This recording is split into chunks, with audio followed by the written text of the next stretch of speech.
वचन, ये वचन प्यारा वचन, ईशो मसीह का प्यारा वचन, पाव को दीप को राह को रोशन, ये है मसीह का प्यारा वचन, ये है वचन।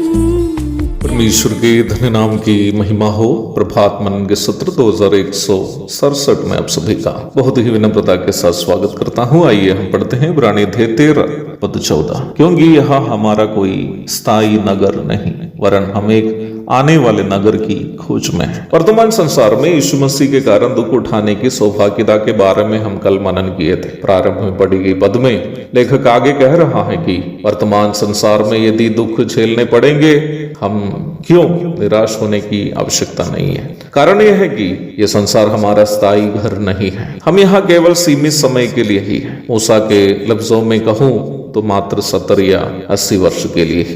अनंतता की ओर देखने पर, अनंतता के साथ तुलना करने पर ये 80 वर्ष बहुत ही सीमित एक समय है। संसार में हो रहे दुष्टताएं देखे तो संसार से प्रेम करना केवल उन लोगों से ही संभव है जो संसार के पापों से आकर्षित है। मैं 2-3 दिन पूर्व रात के समय मेरी पत्नी से जब बात कर रहा था, मैंने उनसे इस प्रकार कहा, तुमको और बच्चों को यहाँ छोड़कर जाने की बात छोड़ दिया जाए, मुझे संसार से चले जाना ही ज्यादा अच्छा लगता है, क्योंकि यहाँ के कपटताएं मेरे हृदय को बहुत अधिक परेशान कर रहे हैं। प्रभु के पास पहुंचना ही सबसे उत्तम बात है। मुझे ये नहीं मालूम है कि 13वां अध्याय का अध्ययन करते समय आप में से कितने लोगों को ये लगा होगा कि इब्रानी के लेखक पौलुस ही होगा और अन्य कोई नहीं होगा। आपको लगा हो या नहीं, मुझे तो बिल्कुल लगता है कि इस पत्री का लेखक पौलुस ही होगा।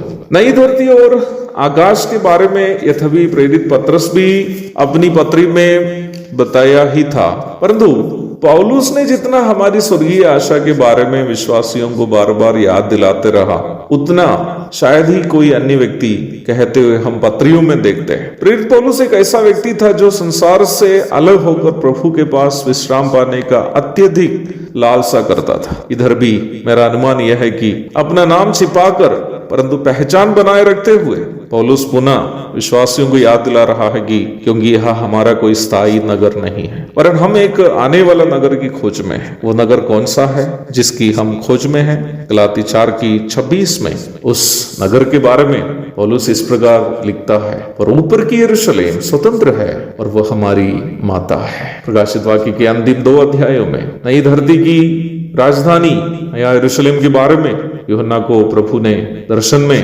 दिखाया, जो हम उन 2 अध्याय में पढ़ते हैं, जहां हम प्रभु को अपने आमने सामने देखकर उनकी आराधना करेंगे, जहां पाप नहीं होगा, रोग नहीं होगा, दुख नहीं होगा, बेचैनी कुछ भी नहीं होगी, वहां कोई पापी प्रवेश भी नहीं कर पाएगा। इस पुण्य नगरी के बारे में मैं भी एक बहुत अच्छा गीत लिखा, क्योंकि नया यरूशलेम मेरी भी आशा है, मैं भी वहां जल्दी से जल्दी पहुंचना चाहता हूँ। वो गीत आप में से कई लोग शायद सुने होंगे। यरूशलेम ओ मेरी माँ, कब मैं तुझे देख सकूंगा, कब मैं तुझे देख सकूंगा, कब मैं तुझे देख सकूंगा। प्रेरित पौलुस कह रहा है कि हमारा यह कोई स्थायी नगर नहीं है। मैं उस अनुमान से कह रहा हूं कि इब्रानियों की पत्री पौलुस यदि लिखा हो तो पौलुस कह रहा है कि हमारा यह कोई स्थायी नगर नहीं है। हमारा स्थायी नगर नया यरूशलेम है, जहां हम अनंतता में प्रभु के संग बिताएंगे। एक और शुभ दिन की धन्य कामनाओं के साथ आज का मनन में समाप्त करता हूं। प्रभु आप सबको आशीष दे। आमीन।